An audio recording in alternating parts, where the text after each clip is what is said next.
Welcome, everybody, to 52 Living Ideas. I'm delighted to have Peter Berkman back. We're going to be talking about Marshall McLuhan. Marshall McLuhan is one of the deepest thinkers I've encountered, and I would say least understood. Even when he's very popular, he's least understood. So what we're going to do is we're going to be talking about the core concepts of Marshall McLuhan. This is Marshall McLuhan 101, if you will. All right. And Peter is the right person for it. So Peter, welcome. Thank you, Shrikant. It's great to be here again. The last time I was here Louder, was... Peter. Oh, just louder. Okay. Yeah. Let me see. Hello? Can you guys hear me better now? Yeah, that's better. That's okay. good. That's good. Good. Thank you. Thanks. I appreciate that. Yeah, so the last time I was here, I think was last month, and I was discussing sort of the specific details of an essay that I wrote about McLuhan as he was situated in the broader tradition of medieval psychology. But it dawned on me that maybe it would be more useful to situate that in a broader understanding of McLuhan in general, because he, as you said, is a widely known figure, but little understood, I think. And Wonderful. So I'm very happy to be here talking on that topic today. So Excellent. Thanks so much for having me here. Excellent. So first, let me ask you, who was Marshall McLuhan and why should we study him? Marshall McLuhan was a Canadian English professor who sort of took it upon himself to study changing patterns of communication and brand new technological situations that people seem to just be heading to, headlong without really thinking too much about it. Taking, a broad evolutionary view of progress and things like this. But Marshall, it's worth it to talk about his character and his style. He was a lanky, goofy, charming, witty, frustratingly witty sometimes, man who really tried to tease out what the world was made of. He liked to cite Francis Bacon, and how Bacon said that there were sort of two modes of teaching, one being magistral and the other being probative. Magistral being, you take someone by the hand and you sort of go ABC, this is how it works. And probative is you sort of throw these teasing provocative statements out, or mottos, axioms, and it really invites the audience to piece these things together for themselves. And so broadly speaking, he was trying to, I think, create a broader curiosity in people to consider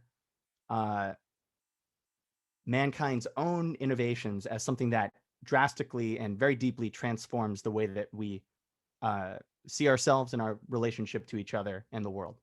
And it's also worth mentioning, via my own interest in McLuhan, that he was a devout Catholic as well.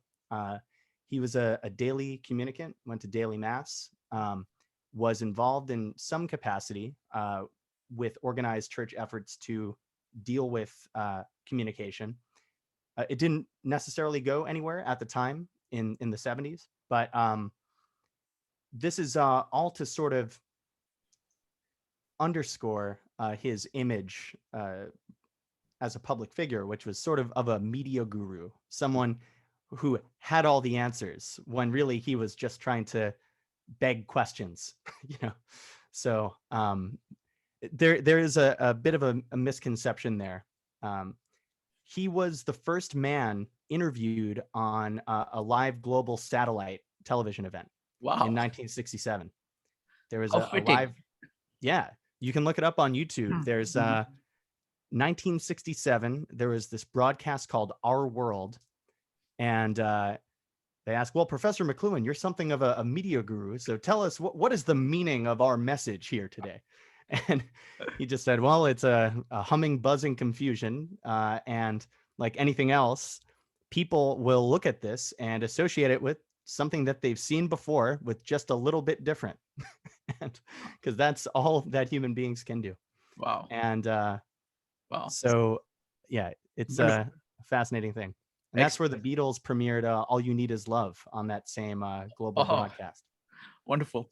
All right. So with that, we're going to dive in. I think you've done a very good job of boiling the core ideas down to 5. So what are the 5 ideas we're going to be talking about? We are going to talk about, I know that this is called the core concepts of Marshall McLuhan, but he loved to say, I work with percepts, not concepts. I have no ideas.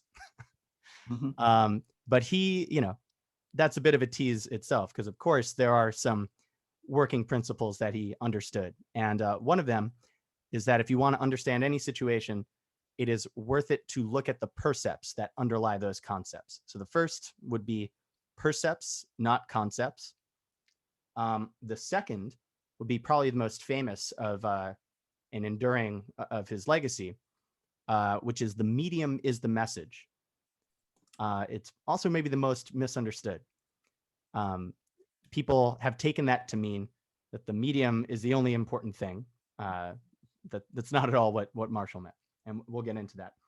The third is a really important, probably the most adaptable principle of all this that McLuhan was working with, taken from Gestalt psychology, and that is this premise of figure and ground, which outlined as areas of attention and inattention as they work in the psyche of a person perceiving. Then we're going to talk about probably the biggest fruit that the McLuhans, Marshall and his son Eric and grandson Andrew, produced, which is an invention they made called the tetrad, sometimes called the tetrad of media effects. And this is a sort of heuristic that they developed in order to, again, beg questions of the environment and our own inventions, human innovations. And then fifth, we will spend some time sort of using examples, applying these principles. Broadly speaking, this item, number 5, will be media as formal causes. So we'll talk about print sensibility, television sensibility, and more broadly speaking, the premise that we shape our tools and thereafter our tools shape us. Wonderful. So let's dive in. What does he right. mean by percepts, not concepts? Right. So at that time in the 20th century, when McLuhan was writing all this stuff, he came up against these attitudes that there was that science was this sort of disembodied thing, that it existed in this ideal plane. But McLuhan said, these are all people having these ideas and people with particular sensibilities, how they came to be that way. And it's sort of taking the Aristotelian way of there is nothing in the intellect that hasn't first been in the senses, and that the soul understands nothing without these senses. McLuhan was fascinated in things like the rhythm of poetry, the way that the senses hit. So how do these different media affect our perceptual lives before we can do any conceptual thinking, whatever. And this is very closely tied to what he's saying with the medium as the message. But so again, I mentioned Aristotle, but I want to ground this before we continue. Percepts, not concepts, is definitely not the most simple point to understand, but I think it's the most important, because Marshall, it's really where he begins these investigations. And it was through his encounter with the work of St. Thomas Aquinas, particularly this notion of the analogy of proper proportionality. And that is, the intelligible world of the intellect is analogously related to the sensible world of our, not just our inner senses, not just our outer senses, but our inner senses as well. And so it was this view that each of these media, whether it's writing or speech or Zoom, where we are today, each of these have their own sort of ground rules, and that we don't necessarily notice. So a lot of the conceptual work that people do can sort of avoid looking at the broader picture of things. And you know, a nice little axiom for that is we don't know who discovered water, but we're pretty sure it wasn't a fish. So this notion of media as environments, he said, to discover how something affects your perceptual life, try and imagine how your life would change if it vanished overnight.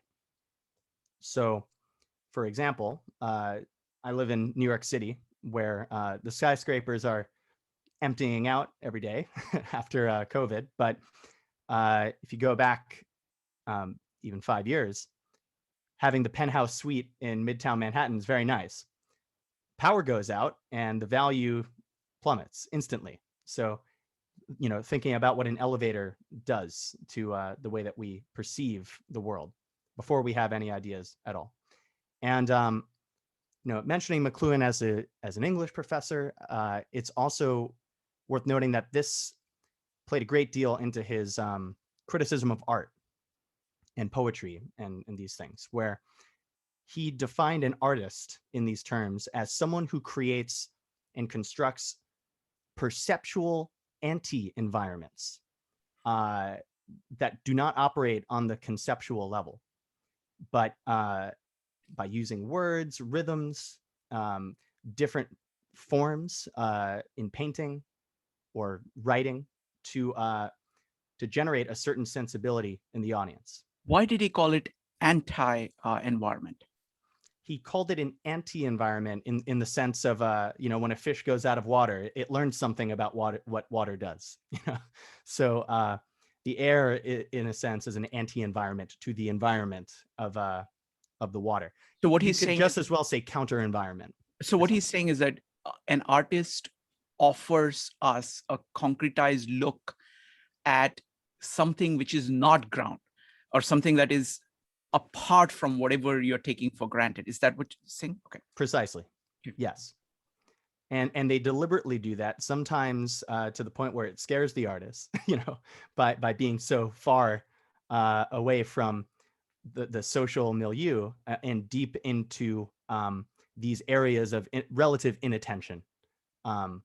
So digital artists today are doing things that are scaring people. You know, you can see that even with NFTs, if anyone here is familiar with that. What these things are doing, people are sort of winging it and figuring out, for better or worse.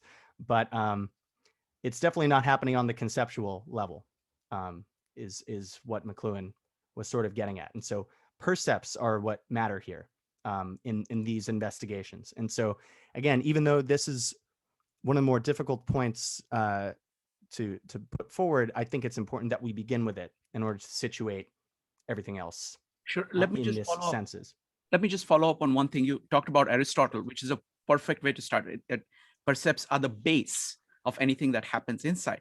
But then there is another thing, like you know, bringing in Francis Bacon, the results of whatever you do, you're converting it into percepts. You know, you're actually building the chair, and you're actually, and the whatever you did inside you is actually being effective in what you produced outside, which is now conditioning how you're experiencing everything. Precisely. Okay. Right. And McLuhan noticed that all of these innovations, we instantly take them for granted. He liked pointing to the myth of Narcissus, who was not someone who was so buff that he loved himself, but rather was a youth in the woods staring at a reflection of himself in the lake that he did not recognize as himself, and heard his voice echoed by Echo the nymph Mhm. with a suitably distant distortion that he did not recognize it as his own words, and thus was numbed, which is where narco, the Greek word numb, where we get that. And so this plays into McLuhan's notion that all technologies, whatever, are extensions of human faculties, human limbs, human organs, and they alter our perceptual ratios. Again, this is about analogy of proper proportionality. So when we talk about Francis Bacon and Aristotle and building chairs, one of which I'm sitting in, there's another one right there, we have to think that these chairs would not exist at all if they were not sort of these freezings of our squat posture, of what our spines do, if we didn't want to sit like this for a while and live in a culture where sitting down in chairs makes sense at all. You know, there are cultures that don't sit down in chairs, and there are cultures where only one person gets to sit down in a chair, you know, and there is what McLuhan says is there is a particular perceptual life that underlies all of these inventions, and they should never be taken for granted. And that gets a bit into the figure ground talk, but I think very closely related to this percepts, not concepts thing, is this notion that all inventions are extensions of human faculties. Perfect. I cannot resist, but because I've been reading Laws of Media. So let's talk a minute about the chair. Sure. You know, people talk about the legs of the chair. So what is happening is that see how profound a thing a chair is. Okay, you take chairs for granted. Oh, that's a chair. No. It's a very profound thing. Look at what it is doing. It is actually replacing parts of your body. Okay, it is numbing parts of your body. The seat, your legs, your back. And what it is doing is that it is just leaving your head and neck free. Rest of it is numbed. Okay, now that has tremendous impact on us as human beings. So that is what he's talking about. Okay, that's the kind of thing he's talking about. And it's also not obvious. It's not since your muscles aren't really sending those signals, you don't necessarily think about it. You don't think about how you're, you know, my legs are at rest, so they're not in play, you know. Sorry, I'm looking for this particular drawing in this book of his called Counterblast, which I love, in which he says, you know, that the chair is an ablation of squat posture, but whoever designed this book has a very memorable drawing of it. But so I didn't mean to distract from what you're saying, which is exactly to the point. And then, so you have to imagine that there is a world in which everybody watching this has some kind of a chair. That was not the way things have always been. And you could go to places in the world where that's not the case. I found it. A chair outers the human posterior. It's written with bum. So, yeah. Wonderful. Good stuff. Wonderful. All right. So shall we go to the next one? Sure. And that's his one of the most famous things by him. Right. Medium, is the message. Go ahead. Right. So that is a big probe. He's not talking magistrally here in Bacon's terms. He is saying the medium is the message.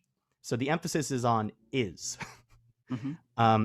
He originally said that, I believe, to a bunch of radio broadcasters who believed that television, when that was introduced, was going to eliminate radio from the world, and they'd all have their jobs replaced. They'd all, vanish overnight.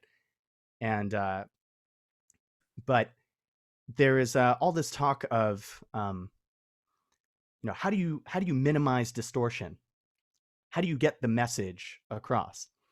And McLuhan emphasized, the medium is the message there. The fact that this is happening on television means that there are, again, new ground rules, new modes of doing things. The way that he phrased it, I think, is each media codifies reality differently and thereby influences, to a surprising degree, the content of the message communicated. And they each conceal a unique metaphysics, he said. So I like the way that he phrased this in 1977 when he was visiting Australia. This is an interview you can also see on YouTube, where a woman raises her hand in a talk and says, Dr. McLuhan, if the media is the message, I think it surely matters what I say on the telephone. Why should that not matter? And he says, well, of course it matters what you say on the telephone, but again, the telephone environment provides services that affect everybody. What you say on the phone affects very few. And it is that media that evades our study, while people take notes about what people say on the telephone and not what happens to the human soul in those conditions. To talk about the senses with McLuhan just for a second, he said, when you're on the phone, you have no body. When you're on the air, you have no body. Right now, Zoom with all these cameras is providing us an image. But in the 70s, if you were on the telephone, you had to picture who it was you were talking to. You had to picture infer their attitude based on all these assumptions that you have on the tone of voice in very low quality that's just transmitted via satellite. And so that person is present to you in your head. But it also creates a brand new social situation. Suddenly, everybody on the planet is instantly able to be connected to each other. And so does it matter what the diplomatic phone call says, or does it matter that diplomatic phone calls can happen and that there are new problems that can arise and new opportunities even that, again, evade our sort of look. So he's not saying it doesn't matter what you say on the telephone. He's not saying it doesn't matter what you store on a computer hard drive. But he is saying that if you focus only on that, you are falling into a very easy trap, and that there is a way out, and the medium is the message, is that clue to sort of remind you that there is a bigger picture here. This phrase was really born out, I believe, from his study of Harold Innis.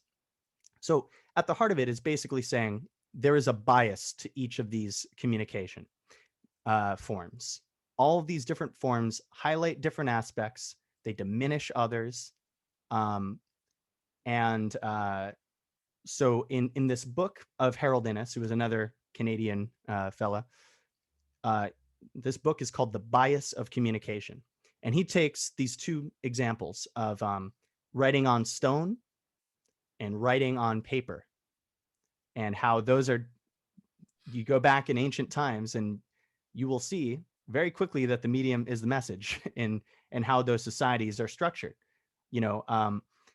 Priestly bureaucratic hierarchies last very long in a small amount of space. That is, they are extended over time, not space, when they are employing stone writing. Vice versa, on the other hand, you have when these societies adopt techniques of paper and writing on paper, which are not just natural things. Not every society does this. There are particular necessities that these sort of arise from.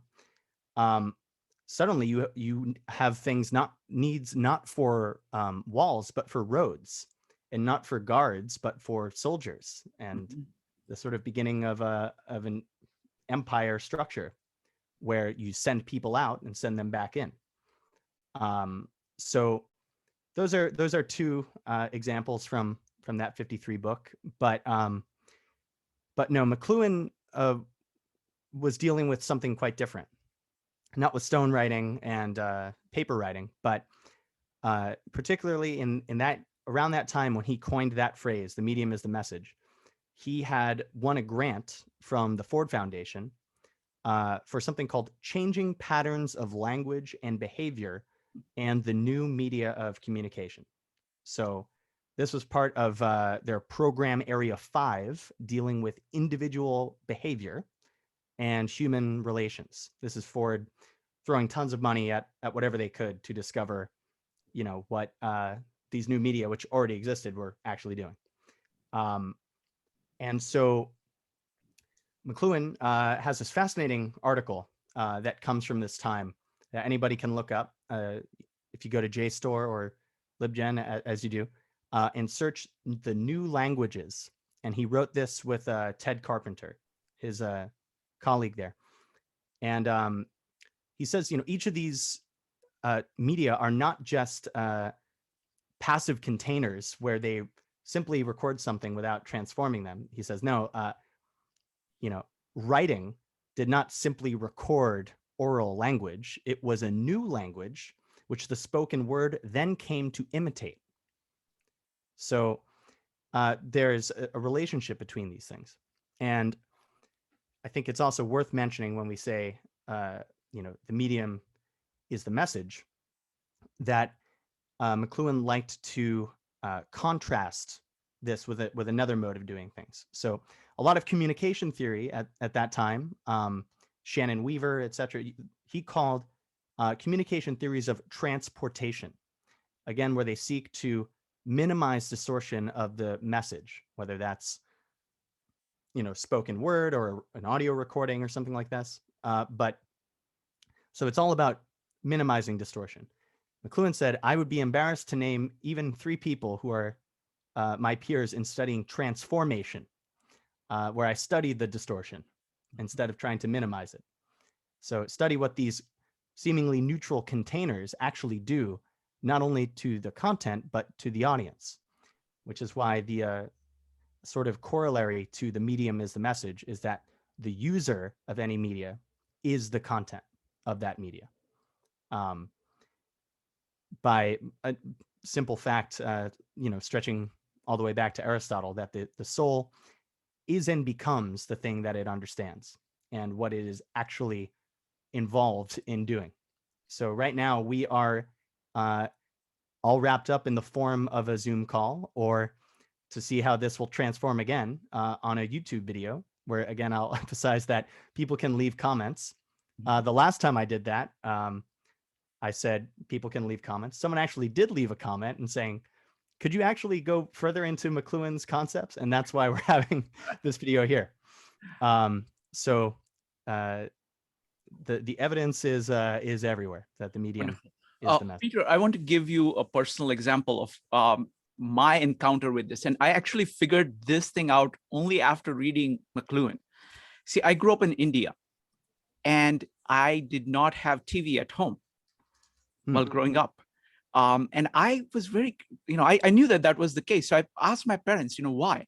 So they actually said very interesting. They said, we wanted you to play and we wanted you to study, and right. TV is just like opium. There is no point feeding opium to kids. Right. So we did not have it. So I can relate very much to that. Just a quick anecdote. In 1994, I think, in the United States, I was 6 years old. There was an initiative. I lived in New York, and there was an initiative there called TV Turnoff Week. And I never had a more interesting time than when everybody in school decided not to watch television for a week.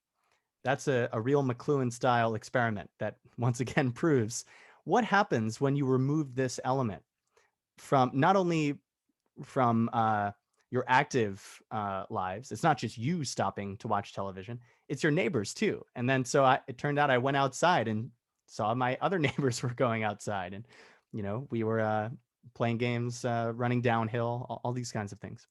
Absolutely. The other thing was that I grew up in a literary household where some of the top authors of that time would actually come at home and discuss things. They would, when they wrote a play, they would perform the play to see how it would play out. So I kind of grew up with that. So even the books, printed word was not like a passive thing to me. I was reading things and talking to people who were producing that. And it's a very different media. So what happens is that what you get used to, what is your normal way of functioning, is different.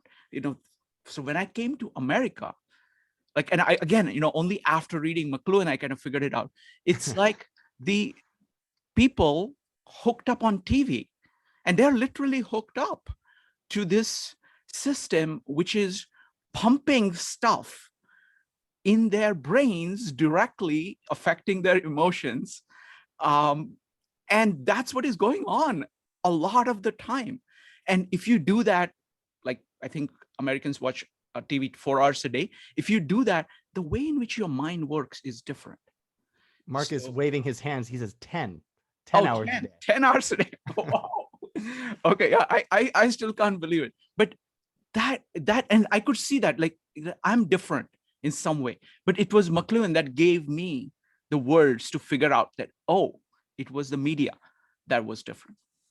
Right. And the medium is the message, even for Americans who choose to opt out. So again, this TV turnoff week, if it was just some fun idea I had, it might be a neat little anti-social exercise, but it doesn't mean anything unless the society that it's in thinks about it at all. And so this is why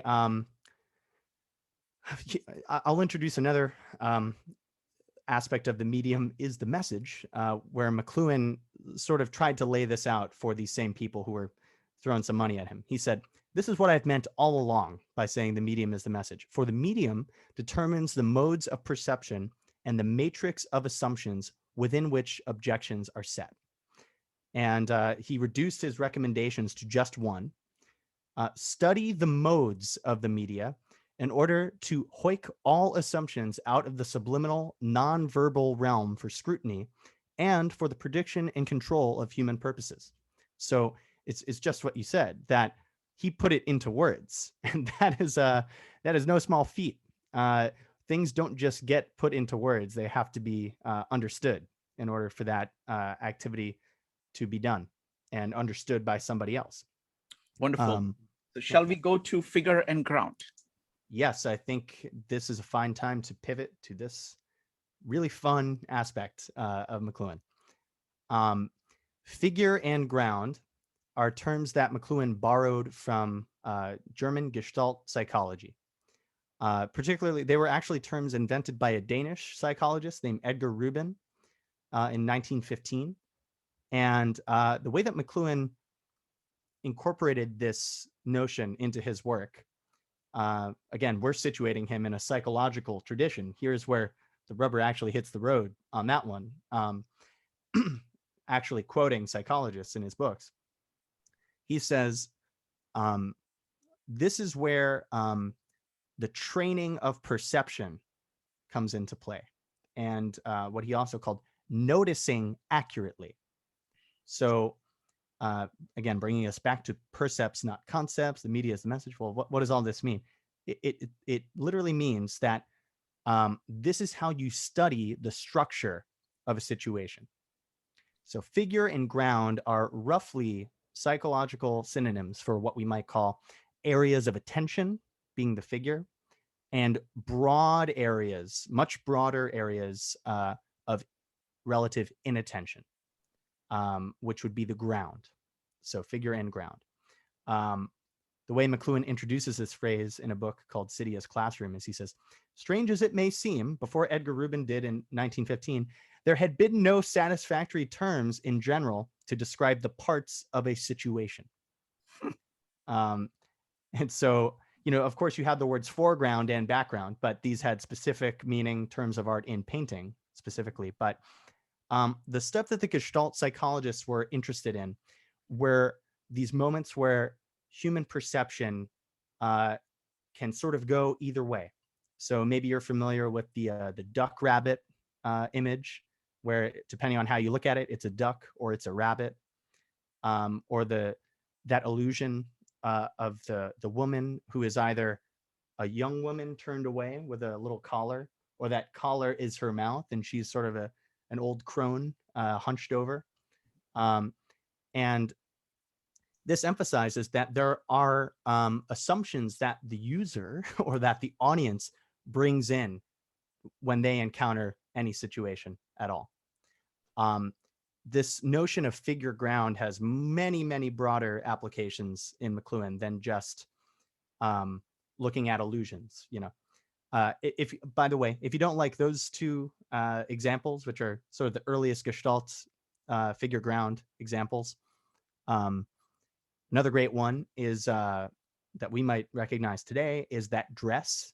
I don't know who remembers the dress that blew up the Twitter timelines and everything, where it was a photograph backstage at a fashion show of this dress that was either blue and black or it was white and gold.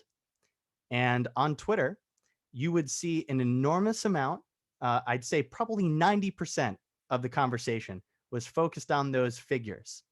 If I focus this way, I can see it this way. If I focus that way, I could see it that way. I'd say maybe 90% is generous. I'd say 99% of it was that.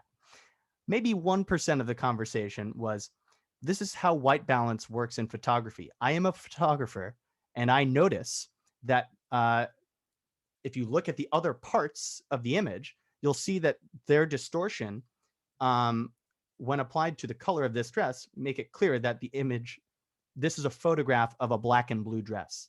And then sure enough, someone found the link to the actual dress that you could buy, and it was a black and blue dress. But you would never know that unless you were familiar with the sensory life and the techniques that created those frames of distortion that constitute that, configuration, which is what you might simply perceive as a neutral photograph, which 99% of people perceived as a neutral photograph. So again, this is sort of a goofy example, but it just goes to show that yes, these communications have bias, and human beings also have a great amount of bias too, where McLuhan also says that we are always the figure. we are never, we don't exist as ground. He loved taking examples from poetry.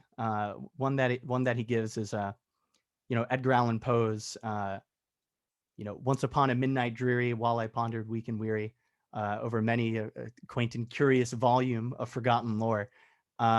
He says, someone who sets out to read a serious book has a setting in which they will do that, and that is the ground. So that is the once upon a midnight dreary. He says, well, what if you change the ground to once upon a spring day, or once upon a hurricane? What happens to the figure of the curious volume? That these figures and grounds sort of change each other's mutual meaning in relation to each other. So one more example, I like examples, maybe the one that McLuhan gives is, picture a bowl of flowers on a red tablecloth. For most people, the flowers would appear as the focus of attention, but you might find a weaver who says, oh, what a beautiful weave on that tablecloth. And then they don't notice the bowl and the bowl of flowers.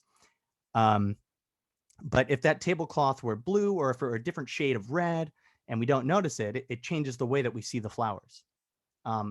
So McLuhan said poetry works this way. There are all these things that work on these subconscious levels, not to say subliminal levels, though he was certainly interested in that in advertising. So in fact, I will go there. McLuhan called advertising a magical institution.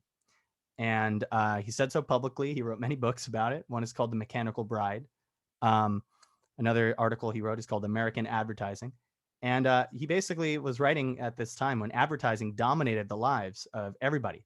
Through magazines don't really exist anymore, but if you weren't watching television, there were magazines, and they were filled with advertisements. And They were the formal cause of their existence at all. Without the ads, there would be no content in the magazines. And how this relates to figure and ground is, put a woman on front of a car, you have a figure and a ground. The half-naked woman is the figure and the ground is the car. And what does that do to that ground that you don't notice? A very simple example.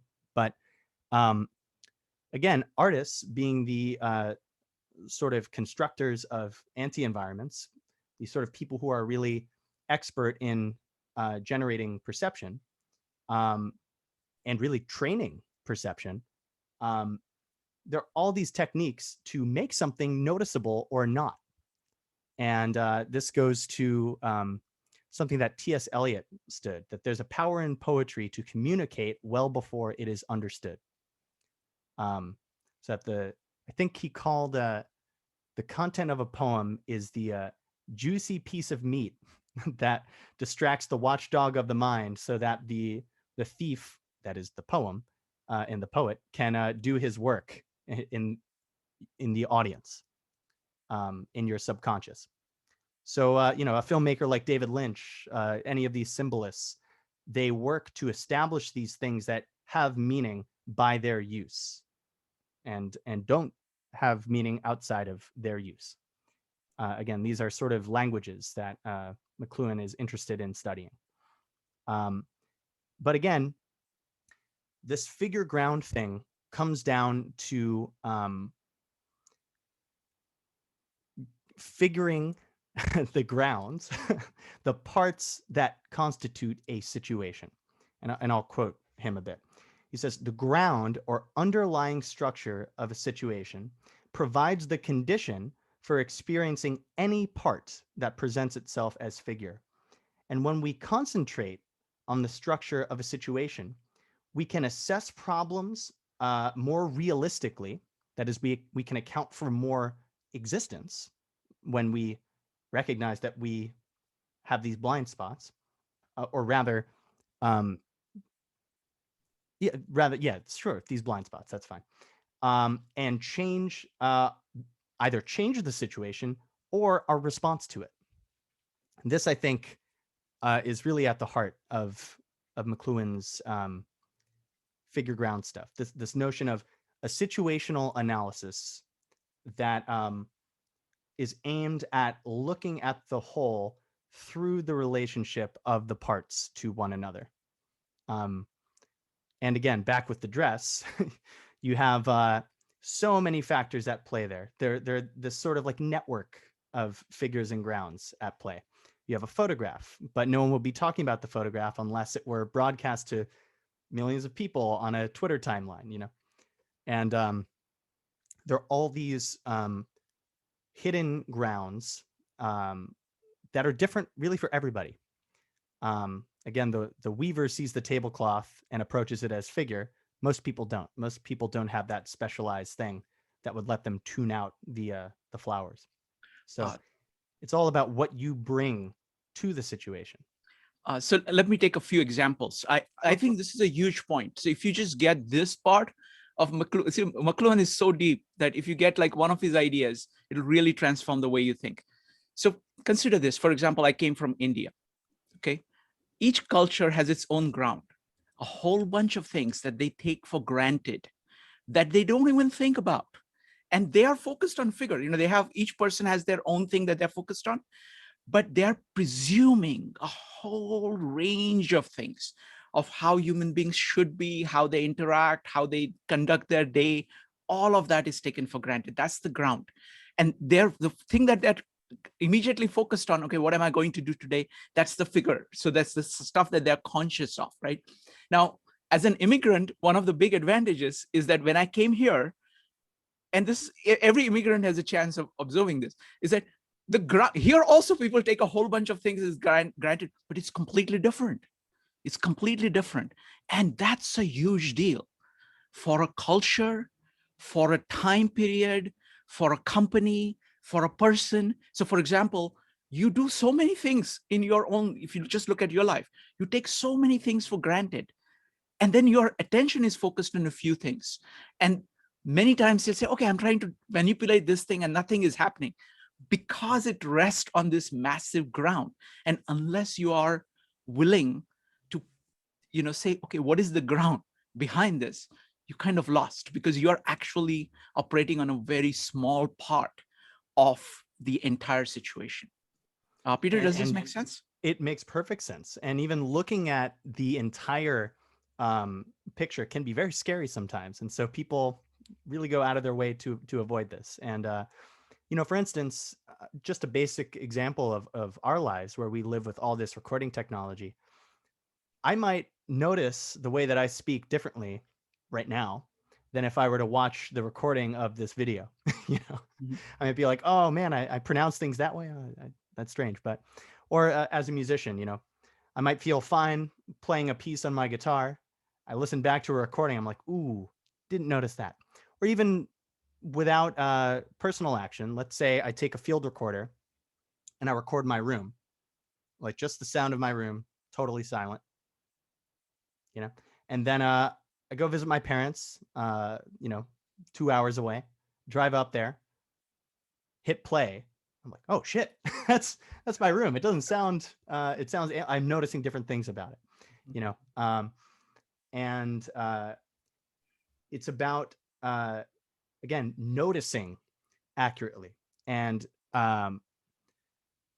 though not everybody should be expected to do this, there is a notion of responsibility that comes into play when we are aware of something. So, if you run a buzzsaw company and you find out people's hands get cut off when they get put into the buzzsaw, you stop doing that pretty fast, and then it becomes your responsibility to say, you should really wear gloves when you add this to that situation when you do it. Or if things shoot up into your eye in the lab, well, maybe you should wear goggles. So being aware of how different factors can change a situation, or again, even your response to it. Maybe your response is just keep away from the buzzsaw altogether. So, yeah. Shall we go to the next one? Now, this is his technology. This is his tool that he uses, which I find amazingly powerful. The tetrads. Yeah. Go for it, Peter. Here we go. So the tetrad of media effects. This is the tetrad. Here we go. It is maybe a good hint into what the tetrad is by picturing it as two figure ground configurations put next to each other. That is, tetrad means four. It is a 4-part analogical structure. What he's basically saying is these are sort of two situations that are meeting each other. It has 4 parts. A is to B as C is to D. And this brings us back to the first point of, the analogy of proper proportionality. So McLuhan posed these 4 questions that anybody can ask about any human artifact at all to help discover its structure. Again, this whole Gestalt exercise is all to get at the structure of a situation. But the tetrad is 4 questions to get at the structure and meaning of human artifacts. Not only their meaning, but where they come from. If we talk about the chair again, we realize that it has a particular relationship to our bodies, our lives. And so let's just get to these 4 questions. The first is, what does it enhance or intensify, ramp up? The second is, what does it obsolesce or push back? What does it retrieve that had been previously obsolesced? And finally, but these all happen at the same time. But the 4th question is, what does it flip into or reverse into when its characteristics are pushed to the limit? And so these are all simultaneous questions that exist at the same time and in relation to each other. So you'll find that some rhyme between these things, that there's a relationship between enhancement and retrieval. There was a relationship between obsolescence and reversal. All these things are sort of movable in this way. A is to B as C is to D. But before we apply any examples, it's worth mentioning that McLuhan did this deliberately, this 4-part analogical structure, to set totally apart from the sort of reigning phenomenological way of doing things, which sort of posited things in this dialectical way that was threefold, where, roughly speaking, any good Hegelian will argue the way which terms that you choose to use with your thesis, antithesis, synthesis, or your negation, concretion, whatever. But roughly speaking, this dialectical unfolding process, McLuhan chooses to ground it with this retrieval quadrant. That is, any development will in some way rhyme with something that has happened before, or rather retrieve something that has been previously obsolesced.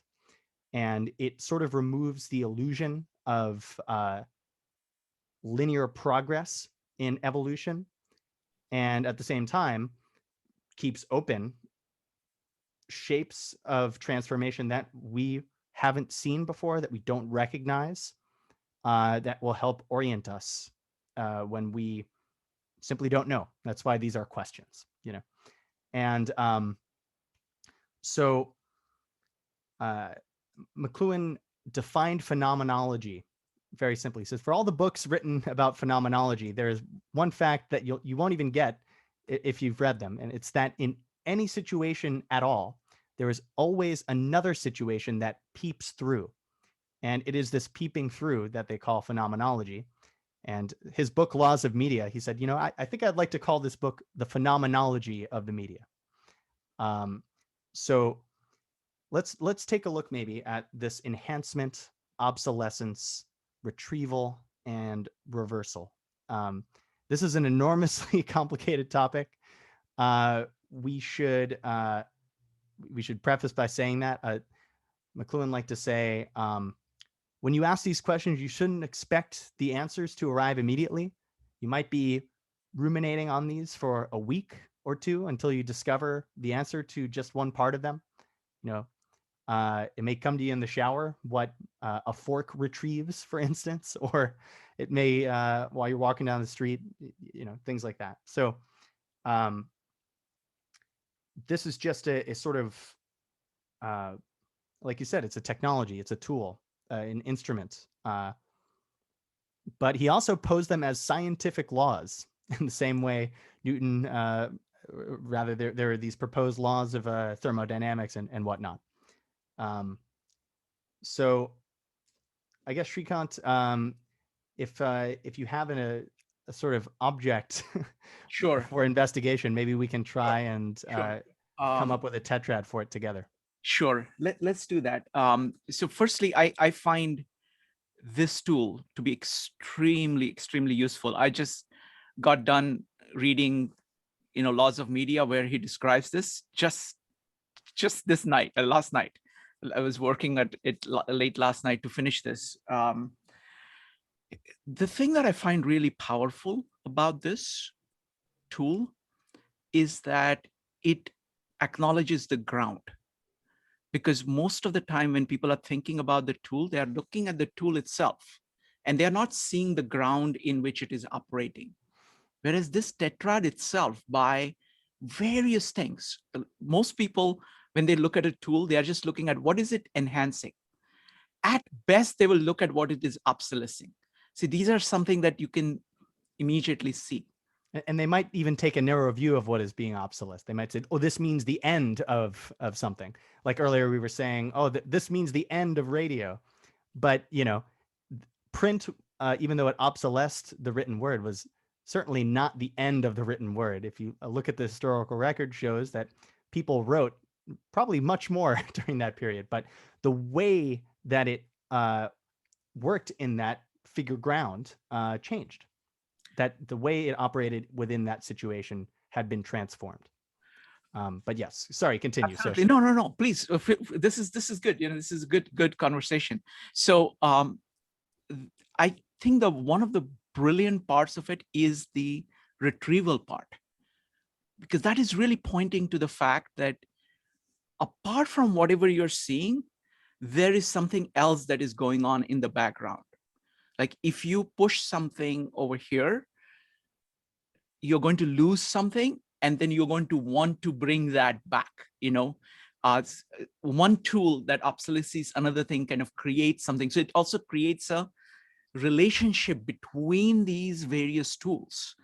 Also the idea of reversal, what happens when it's pushed beyond the limits. That's a very interesting thing. And considering all those effects together, you are not only looking at the tool, but you're looking at all the effects of the tool on the ground, how the ground is changing as well. So it's a much more integrated way of looking at tools. And so one thing I want to say is that the concept of tool that he's using, he uses media a lot, but it's really about tools. And it applies to everything. It applies to a chair. It applies to a word that you use. It applies to a law, Newton's laws, for example. It applies to the mic. It applies to everything. So it's a very profound thing. And imagine that you have all these tetrads operating in parallel. This is not a series thing going on. They're all simultaneously interacting with one another, and you're trying to figure out that interaction. So that's how the tool works. Peter, again, I've been looking at it only for just a very small time. Does this make sense to you? You've hit the nail on the head. Absolutely. Makes perfect sense. And yeah, it is that retrieval aspect is what McLuhan, when he was writing people about this in the 70s, in 1974, these things make their first appearance. He says, Hegel doesn't have the retrieval bit as far as I know. So that is what McLuhan felt was really unique about what he was presenting. And it's just as you described, where there has to be conditions in which something has been previously obsolesced for it to be retrieved. Something can't just be retrieved if it hadn't been lost. So let me add something to that. I mean, sure. There is a profound principle underlying the need for retrieval, because what McLuhan is saying is that human being has a certain nature. There is a certain integrity to a human being. If you miss something, if you kind of enhance one aspect of human being and you lose another aspect of human being, that is something that you can that you will miss, and it will be there at the back of your mind of saying, something is missing, and that creates an opportunity for retrieval. Now, many of the historians, when you look at tools, they don't have a conception of what a human being is. They think of human being as a kind of human being is in a much more mechanical way. They don't look at the identity of human beings. So this is a way of understanding identity of human being, identity of nature, respecting that, so that you're seeing all the effects of whatever you're doing on human beings, as well as everything, on society, on nature, all together. I think so. It's coming from a very different philosophical base than the mechanistic historians.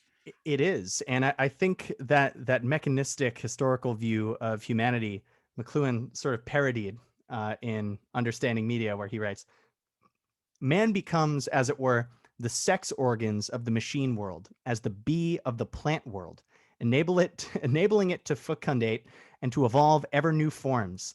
The machine world reciprocates man's love by expediting his wishes and desires, namely in providing him with wealth. So that is someone who understands a bit more about humans saying that is what happens to the human being in these circumstances. Wonderful. You have a background that you want to show. Yeah, sure. Someone in the chat said, please show the drawing images that are mentioned. So this is the duck rabbit. Duck fans, probably going to see a duck here. Rabbit fans, you might see a rabbit. And the fact that there is a word for this duck rabbit shows that it's possible to see the entire situation. So you can sort of, squint your eyes and see both at the same time. Just like even if you understand how a camera operates, you can understand how someone could see the blue, or rather the yellow and gold dress, right? So I'll throw that one up too. This is just for someone in the chat who had said, please show the images that you're talking about. So I will do that one more time. I've got it right here. Here's the classic. We love this, the dress. Oh, well, yeah, there you go. I'm sideways now, but the dress is not. Now, some people saw that as white and gold. It looks blue and black to me, but people lost their minds for a really long time. Here I am upside down. Okay. So yeah. But no, Shrikant, I think you really hit at the heart of this. Let's get rid of the background because your figure is disappearing and appearing from the ground. Perfect. Yes, we will go back to the ground of my my little Brooklyn studio here with my bookcases and my instruments and all this stuff, and probably other stuff I don't even notice. Who knows? Yeah. So it's a very powerful tool, and there is a very deep philosophy behind why it works. It speaks to our consciousness of what is in the foreground, what is in the background. So it is very much connected with the idea of figure and ground. It is integrated with that. It is integrated with the notion of faculties of human being and how a human being has an integrity. So that's what the tool is. So let's take some examples. I like the idea of taking examples. Yeah. Let's see what to start with. How about writing? Because we all of us we've spent a lot of time with Julian Jaynes, thanks to Brian McQuay. Sure. So what does writing do? Writing. Okay. Well, we can ask, what does it enhance? Yes. What does writing enhance, first off? And writing, in any culture that develops a writing system, it will enhance a sense of self, a sense of looking at something. Of course, there are different forms of writing. We could talk about alphabetic writing. We could talk about ideographic or logographic writing, or even hieroglyphic writing. But writing in general, it enhances an exteriorization of memory in a way. That's just one of the things that it enhances. And it's also important to preface, there are no right answers here. There's no, you hit the nail on the head. There's sort of there are multiple versions of different tetrads published in these books. So this is really an exercise in discovering, what does writing do to me? So when I wrote in my notebook today, preparing for this class or this lecture, it enhanced ordering for me. We got these 5 points sort of articulated. That's one thing that it did. Okay. But anyone can offer their own answers to that question. What does writing enhance? What we'll do is we'll do that in the, we'll give that as an assignment for the breakout room so people can discuss tetrads in the breakout rooms maybe. What does it obsolesce? Ooh, what does writing obsolesce? That is, it's amazing. This is not obvious. Again, you can sort of sit on these questions for a long time. But I will maybe consult this book by Eric McLuhan. This is the Lost Tetrads. Let's do one thing. Talking of sitting on, let's do the chair first. Oh, what does chair enhance? As we were saying before, it enhances the squat posture. It enhances, but it also numbs everything besides the brain. It enhances focus, rest for a long period of time. It obsolesces the need to walk around. It retrieves a kind of a position of power. We talk about chairman, Mhm. or what a chair meant in ancient Egypt, or what a cathedral means as a Greek word for chair. But a chair can also flip into a bed or a tombstone or something like that. Mhm. It can flip into reverse its characteristics as something, um, or even I have a rolly chair here, so Mhm. maybe there's some motion involved. Ex- But with writing, I actually have here something Eric McLuhan had said, which I like. It obsolesces slang. It obsolesces dialects, distinct oral dialects. It obsolesces group identity, separates composition and performance. Mm. So those are some serious obsolescence aspects. Um, so we'll just go through this one. And in fact, I'm looking at the amplifies, enhances. They answered, it enhances private authorship and the ego. Then they wrote, it retrieves elitism, which is interesting, and it reverses. Rather, it says reversal comes with the corporate reading public and historical sense. It reverses into the assembly line, Mhm. the written word. So, yeah, he talks. There's all this marginalia on the side where, for them, it's not enough just to answer these questions. They have to sort of add to it. Um, it's a way of starting a dialogue about these things that we would otherwise take for granted, and it may be a window into an insight that you would not have had otherwise. So yeah, here we have Barry Kennedy in the chat saying, writing it down in longhand activates the rectilinear activation system and changes your focus and behavior. The fact that I can look at these words tomorrow uh, is very interesting to me. And in fact, I have notebooks that I've been keeping for a few years, and I can, look back. So maybe writing also enhances, as they said, or reverses into that historical sense. So it's Wonderful. What we'll yeah, do is that we'll give opportunity for people to ask questions later on about this, but I want to great. hit the next topic, and then we Yes, can go to breakout rooms. So we can take your time, or we can take our time on this topic, but then we'll go to breakout rooms and then let people ask whatever they want to ask afterwards. cool. So media and formal cause. Right. So media as formal causes. Um, that is to say that when we're talking about ground, media are about as environmental as it gets. Um, that they are not operating on the level of content, but rather are serving as these sort of invisible outlines that set parameters for how things are meant to be done. And McLuhan said that these languages are not programs, but environments that are hidden from the young learner, to which he relates to synesthetically using all faculties at once. As the child grows up, they later specialize according to any of these dominant weaponries, and that becomes really their way of interacting with, perceiving the world, their set of assumptions, for better or worse. Um, and he goes even further in this quote that I'm selecting from an article titled "The Argument," Mhm. um, to say that this is the central fact this is the central fact absent from Noam Chomsky's speculation on the verbal universe. That the audience is the content of any of these media.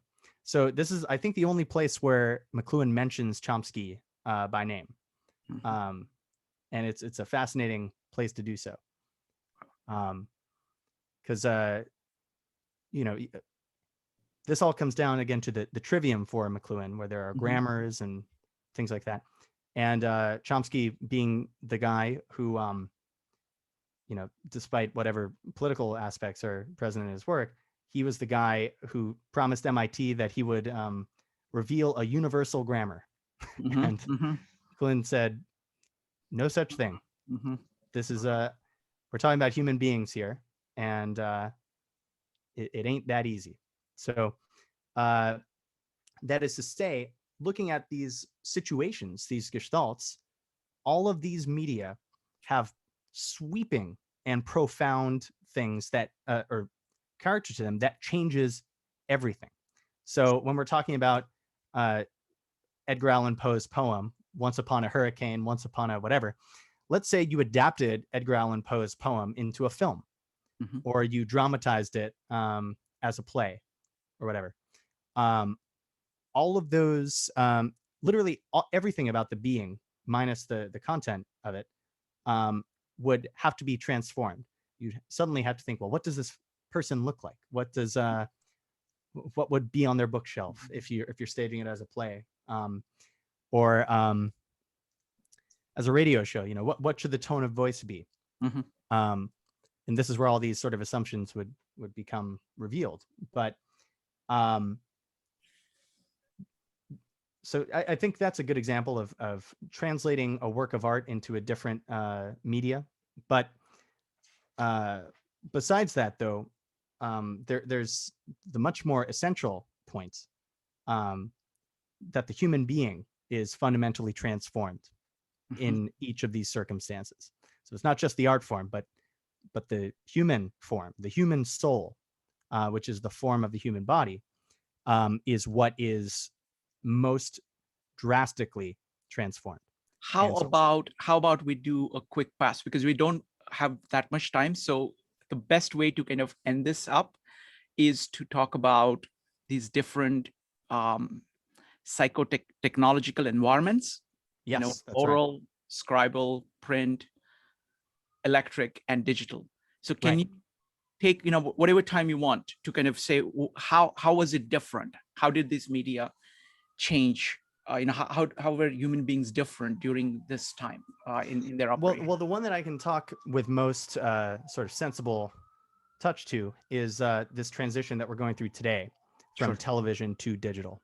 Mhm. And this is pronounced in almost every aspect of American society, but I would go as far to say all across the world, people are feeling this as digital becomes more prominent. You can see changes even in siblings. For instance, I hogged the computer as a kid, so my little sister had much less time to browse the internet, and that changed who I am as a person. You know, it means that I was acting and adapting to an environment that produced, you know, completely different properties in my sister and I.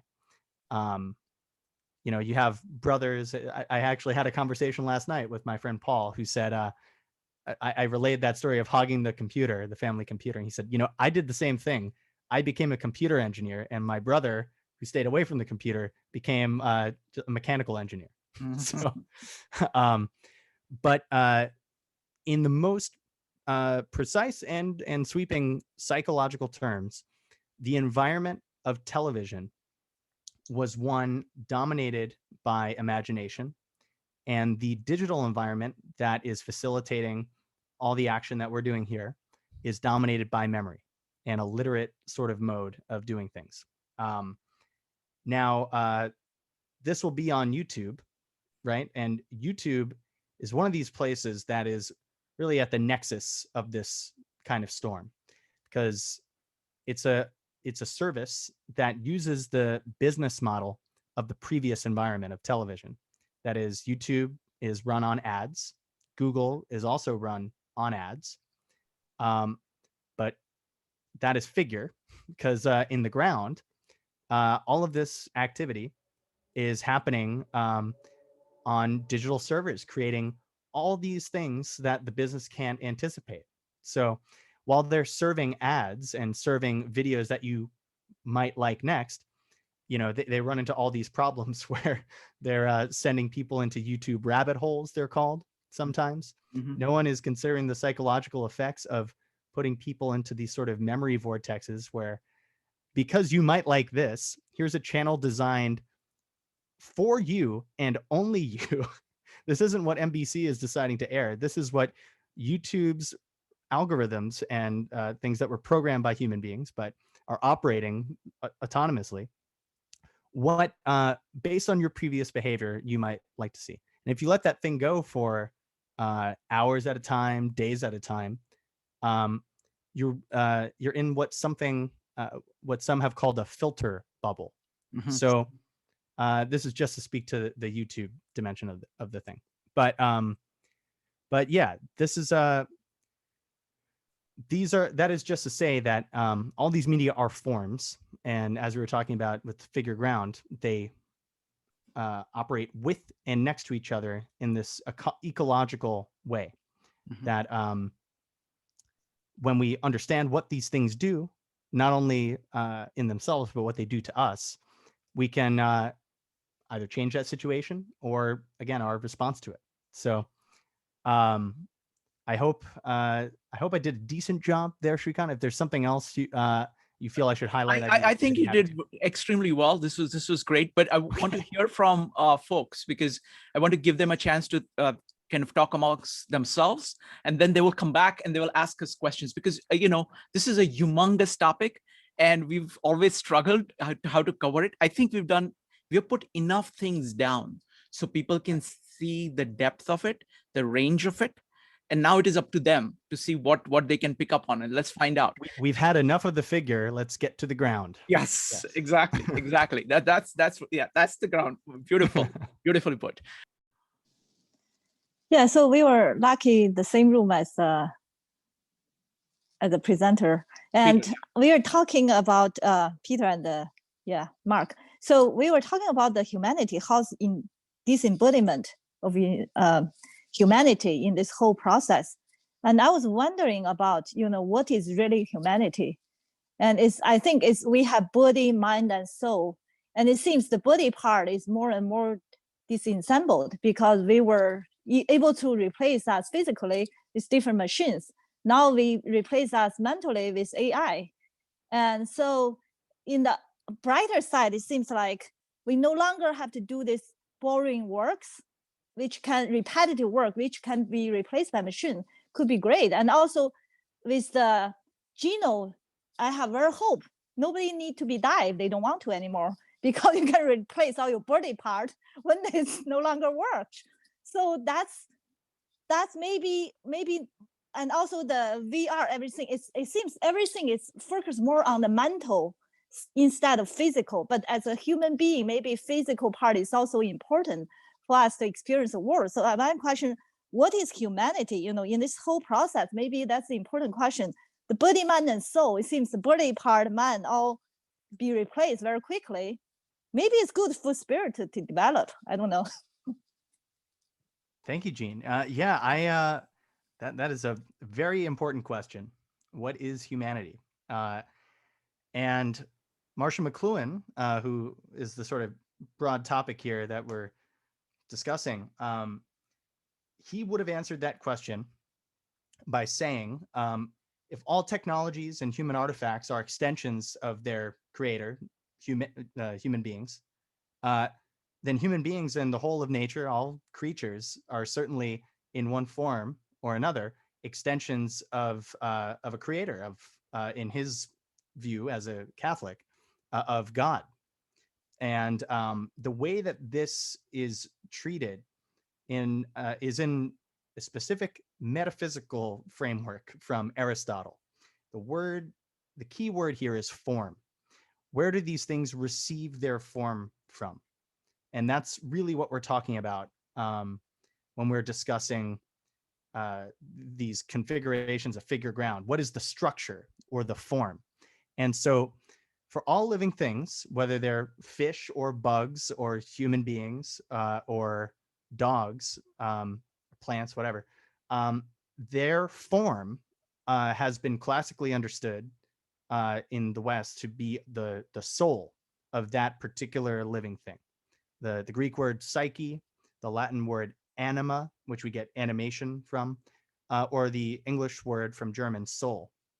And so, as you said, spirit too.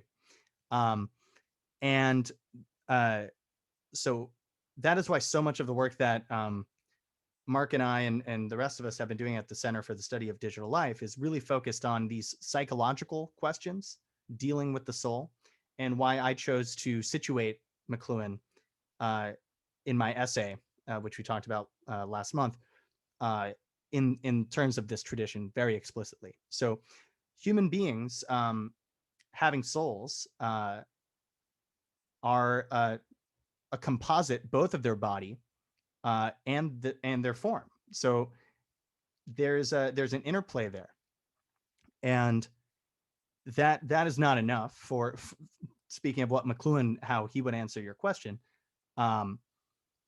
It's not just enough to say, well, I occupy this space, you occupy that space, and we have different sensory lives. He also, though he never really brought this up in public, that is moralizing in public, making judgments, there are principles that he would hold, which is that, he would have to have ascribed to this principle of what is called Catholic social teaching. And the first aspect is that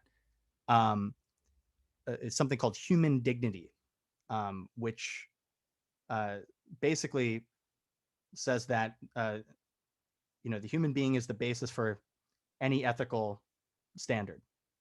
And yeah, there's a much deeper aspect to this whole question, but I think that is how McLuhan would have, where he would have taken that.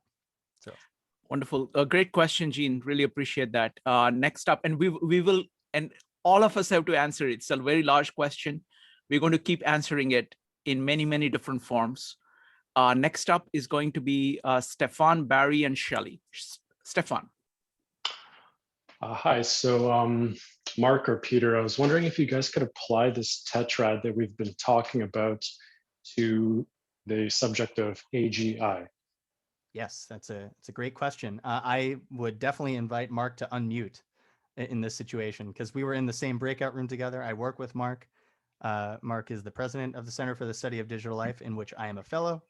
And I would trust his authority on this question. I would defer to Mark. So let us do thanks, Peter. Stefan, that's a very important question. We're now dealing with an artifact that does not yet exist. So it's an imaginary one. But nonetheless, it's one for which enormous sums of money are being spent. Billions of dollars are being spent now in a global arms race to try to achieve something that does not yet exist. So for those here who don't know, AGI decodes to artificial general intelligence, which is to say that the point in robotics and AI development where the capabilities of the machine equal some measure of the capabilities of humans. So Stefana, in terms of tetradding on these things, I'm actually going to come back to, because an AGI is, after all, not a organism, it's a computer. And so we actually have a very interesting tetrad published in 1988 on the computer. And without going through all four of the quadrants, I want to emphasize the retrieval quadrant. So published in 1988, so Marshall dies in 1980, and he spends the last decade of his life working off and on with his son, Eric, who ultimately publishes The Laws of Media. And so the retrieval quadrant for computer is perfect memory, total and exact. Now that's a fascinating retrieval statement about what computers are actually doing. And there's been some discussion about where McLuhan came up with that, who informed him about that, but that tetrad, and also the tetrad for television, where, by the way, the reversal quadrant for television is the inner trip. So that's Facebook. We know what the inner trip looks like. But what does perfect memory, total and exact mean if we're talking about computers. At one level, it is actually the architecture, the internal architecture of the computer. But the real interesting question here, Stefan, is, remember, all of the tetrad is describing effects of human beings, on human beings, of various artifacts. So if the retrieval quadrant for a computer or an AGI, which most people think is 30, 50 years away, if at all, but it doesn't really matter because we're all, it is as if we already have this thing when we talk about it this way. The effect on the human being of an AGI, or more broadly computers, is perfect memory, total and exact. That means the human now has a different kind of memory. Now, as we all know, we don't have perfect memories. Our memories are messed up and often interwoven with make-believe. So from time to time, I will tell relatively apocryphal stories of conversations I had with somebody. And even I go, did that really happen? Did I really, am I just making this up for the point of performance, or does this actually happen? So we're heading into a situation in which I'll have the answer to that question because there'll be a recording of it. Now, what does that look like? What does a human being with perfect memory, total and exact look like? This is not eidetic memory. This is not the curse that, what was the actress who was the woman on Taxi? I forget her name. Judy Foster. Jodie Foster. No, not the Mary movie. Lou Henner. Mary Lou Henner. Thank Well, you. you know, I got that from Perfect Memory, Total and Exact by searching Taxi Actress. Yeah. Yeah, she was the actress on the Taxi television show series with Danny DeVito and so forth. But she actually has eidetic memory, and she has spoken about this a good deal publicly. And it's kind of a curse to never forget anything. But we're heading into a situation where something like that's going to happen. Now, Plato in the Phaedrus writes about, or has Socrates speak about an exchange between the Greek god Thoth and the pharaoh Thadmus about the invention of writing and how it will destroy memory. Well, it did sort of. It destroyed sort of epic poetry kind of memory, which was a big part of Western as well as Indian and other cultures for many years, maybe still is. But the human being, as a result of AGI, so I'm answering your question, Stefan, because the point of tetrad is, what are the effects on the humans? AGIs will retrieve perfect memory in human beings. That is a very different kind of memory than what we have today. And I'm starting to work actually with some neuroscientists about the implications of that. If our memory was actually to do that, what would that mean in neuroscientific terms? So I don't know if that answers your question, but the AGIs are going to change us. Just the pursuit of AGIs inherently has already begun to change us. Wonderful. Thank you. Thank you, Mark. Next up is going to be Barry, Shelley, and Jade. Barry. So I want to ask all these experts that I've taken advantage of this. I only have 2 minutes to, it's like I've gone to the computer and said, is there a God? And the computer said, yes, there is one. And so my goal in life at this point in my life is to use the digital world to fulfill my analog needs.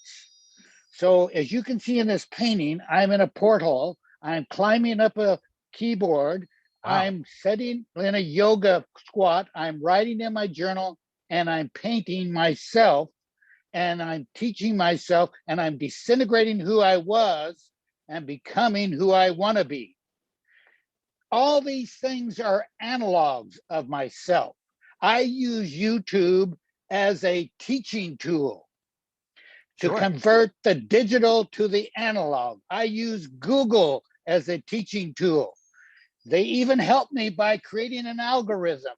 So I don't, and right now, for instance, I'm writing the first poem I wrote was called She Lives in Me, and I wanted to put it to song. So I saw a YouTube video of Simon and Garfunkel, and when he wrote The Bridge Over Troubled Waters, he used Bach's Oh Head, Oh Wounded Head, no, it's Oh Sacred Head, Wounded, and I'm going to use that tune that I can cut and paste and play on my piano.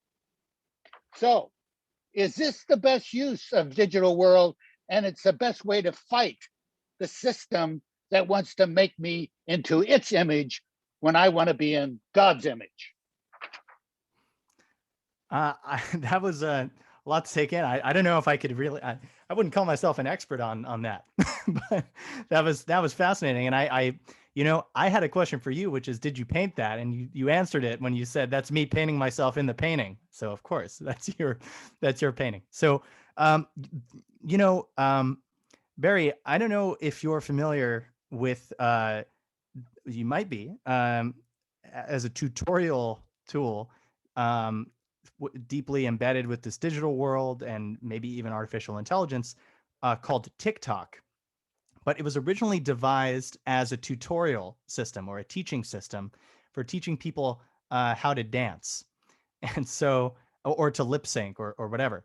But you'll find on YouTube probably 10-minute long tutorials for pretty much anything you can imagine. How to, for me, I actually searched on YouTube how to restring my bass, and so I'd never restrung a bass before, and I looked it up, and they said, well, you'll need wire cutters. I walked down the store after searching, where's the hardware store? Told me where it was. I bought some wire cutters, plugged the bass off, the strings off that were already there, and learned how to do that, even though I didn't know how to do that before. I think this all points to what Mark has said, though, this notion of computers as perfect memory, total and exact. So that you've introduced God into the question, implies, where is the sort of, if we can be taught anything by choosing to retrieve it, what can we do that will bring us closer to God? There are lots of people who have different answers to that question. For me, I've discovered that I spend my idle time when I'm not refreshing Twitter or whatever.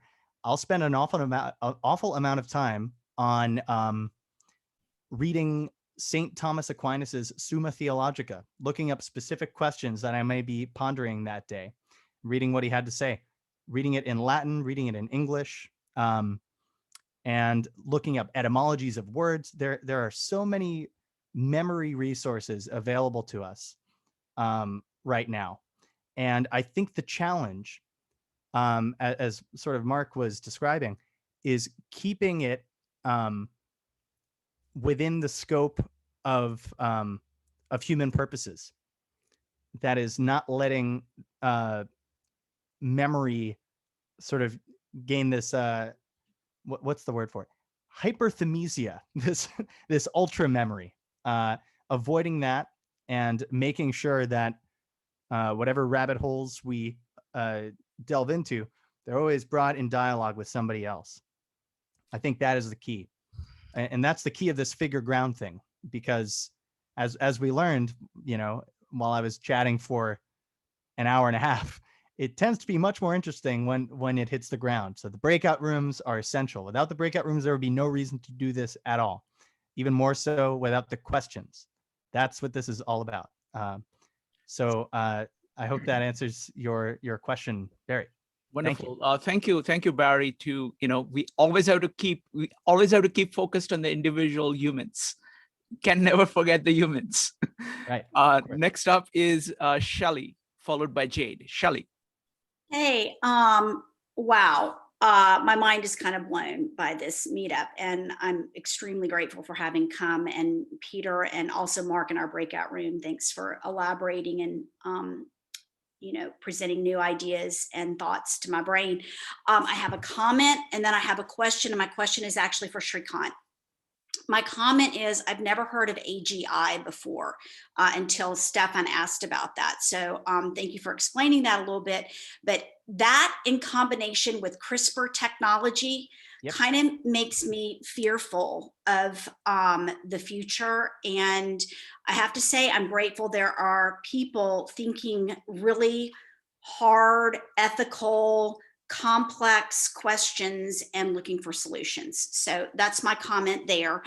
Shrikant, so when I've been listening to this and the idea of perceptions, right? It brings me to Daniel Kahneman's book, Thinking Fast and Slow. I've been working through that, and it's having also a really profound effect on me. Do you think this ties into what Daniel Kahneman is expounding on in terms of biases and heuristics, which are essentially like perceptions buried within us? And what are your thoughts on that? Because know it really well. Right. No, absolutely. I think, it's system one is where all the ground is, because it's everything that you're taking for granted, that you're acting on, what you're conscious of is very little. So the figure ground distinction, it's basically your system two is looking at the figure and your attention is focused on it. Therefore, you're all focused on it, but there is a large elephant, which is on which you're riding actually.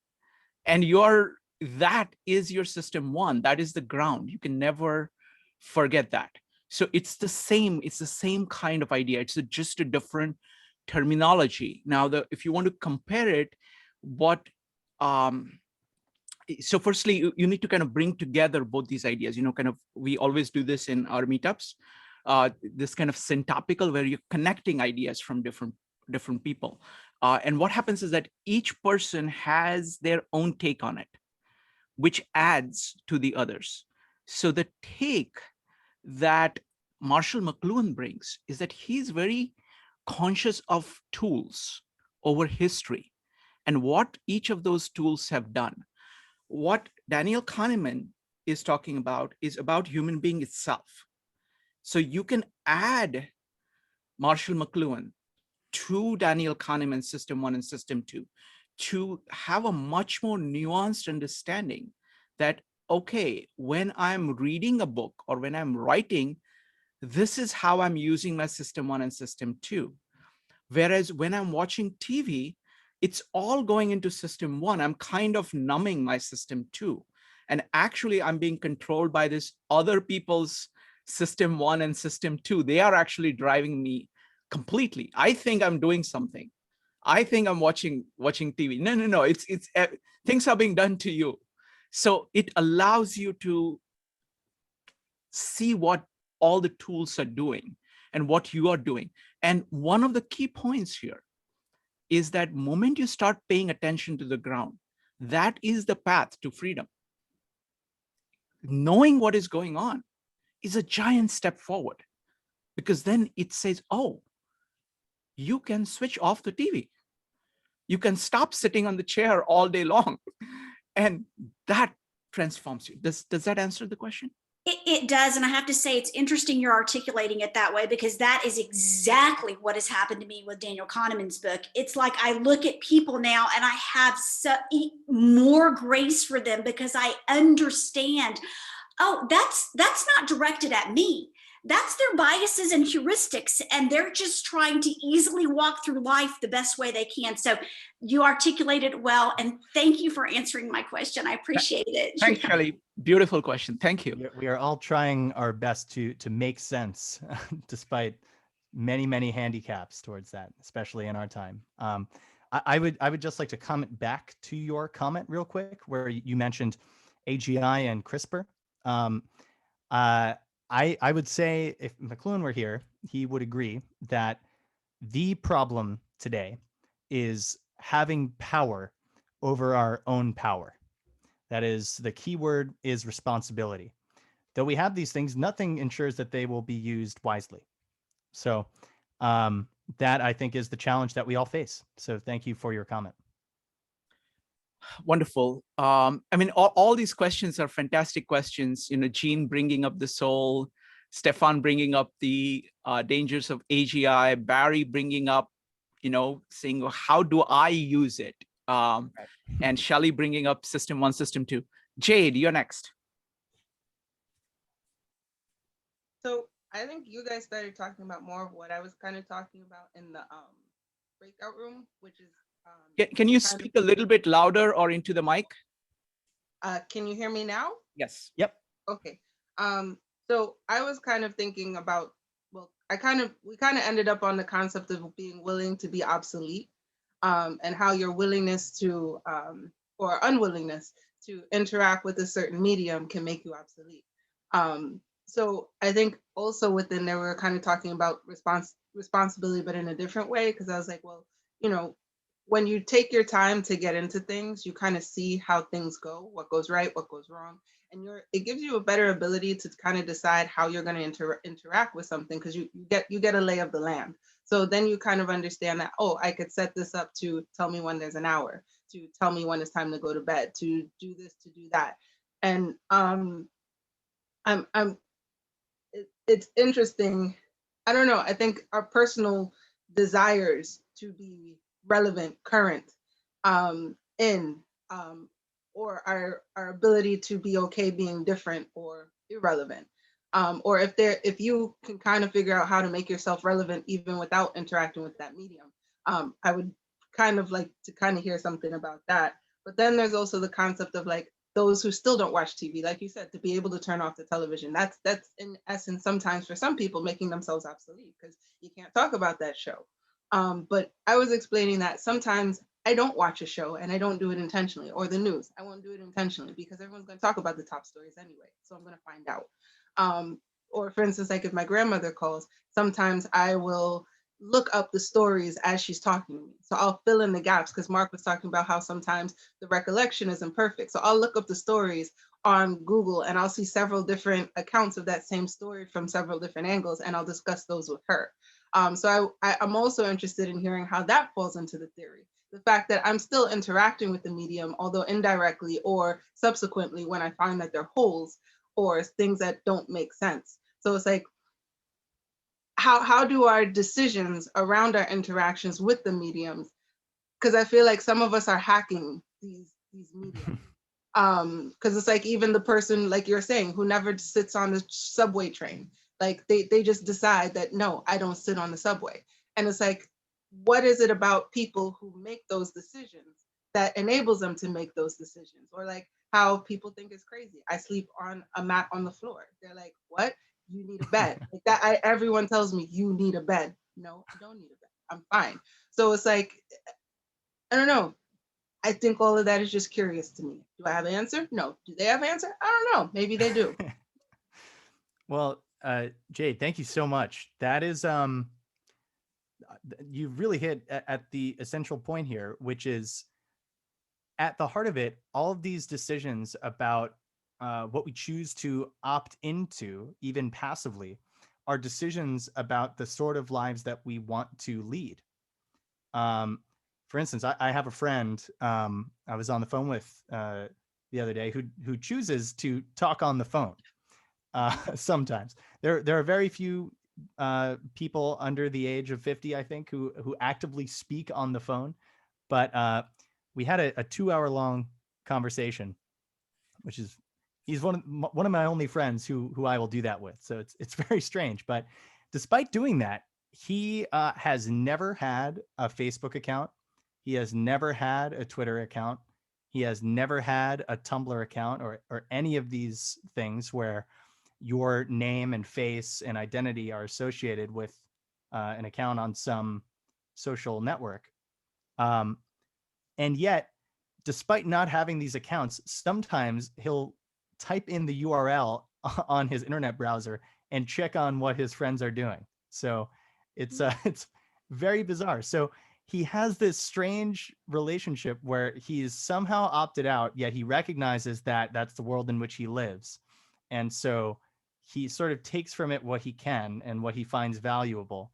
But yeah, there is I want to highlight the word responsibility here, because power and responsibility are deeply intertwined. And today, the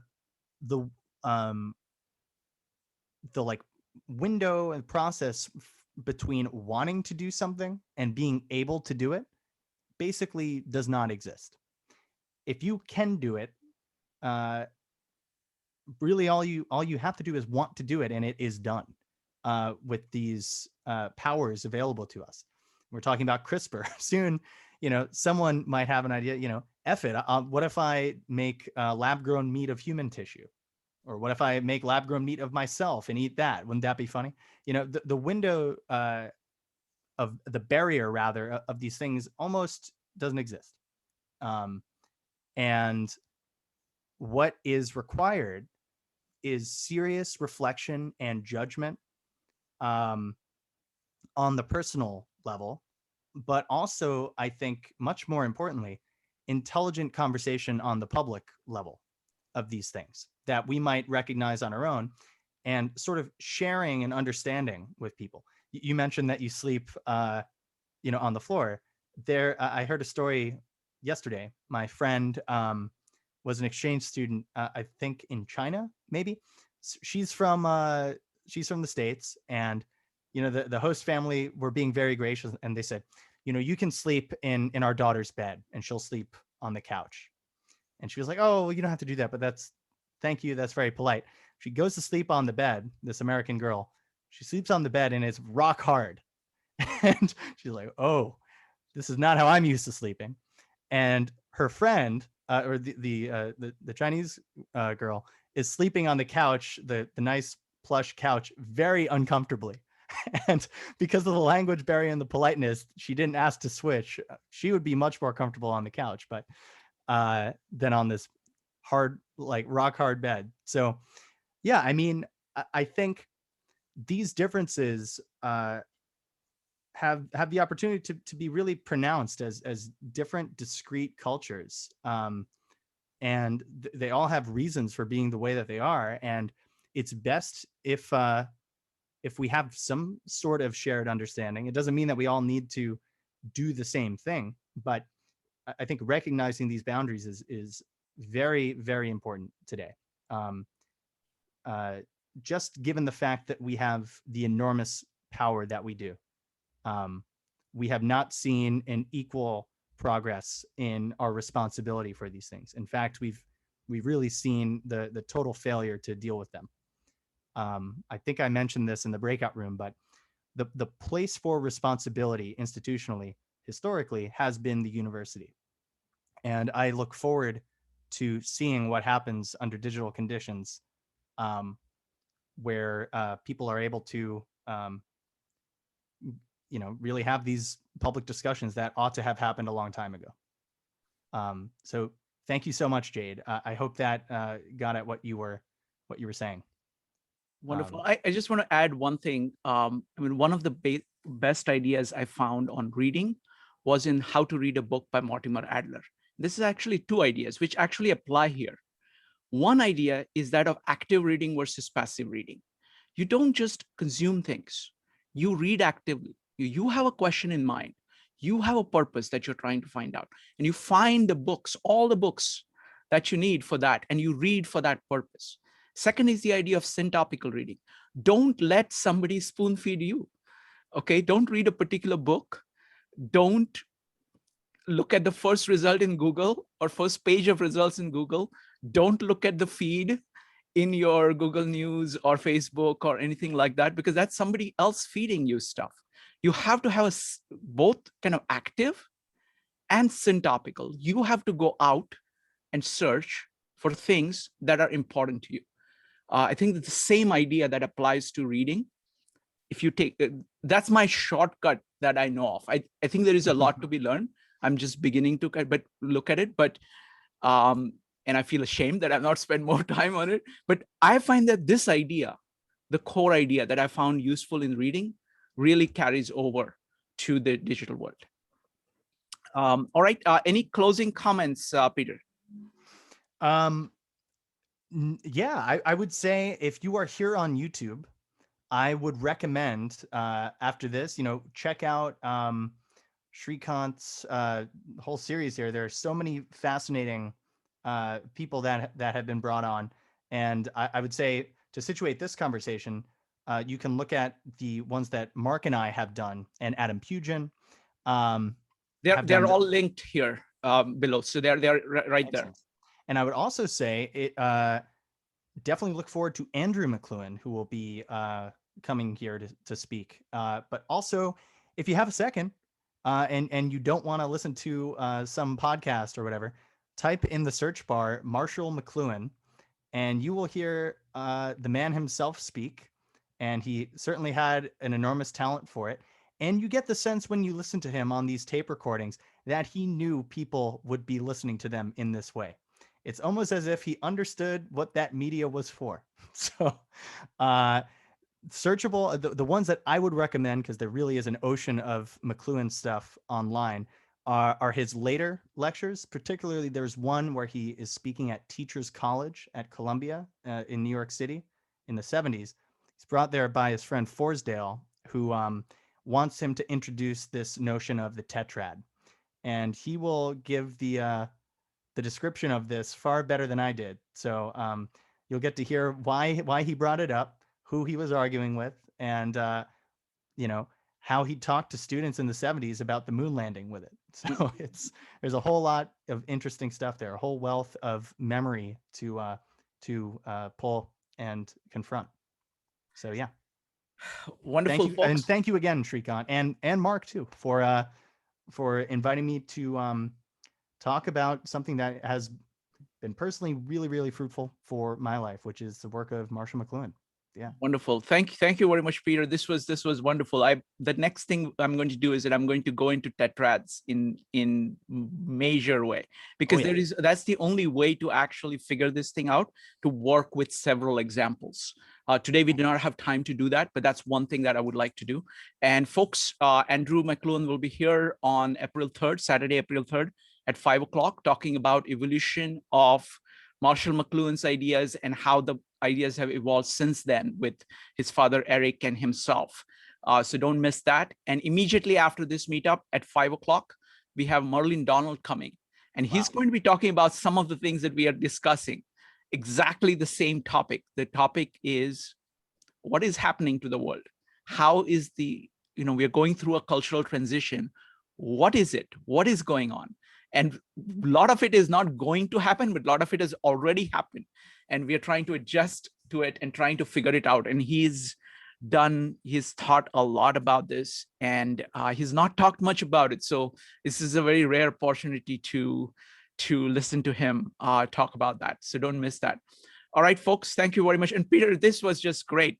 I loved it. And I think we did a decent job of at least getting people excited about Marshall McLuhan's ideas. Primary work they have to do themselves in order to make them kind of useful so that they can actually use it. But I think we've given them a good start. Thank you. Take care. Thank you. Take care. Bye.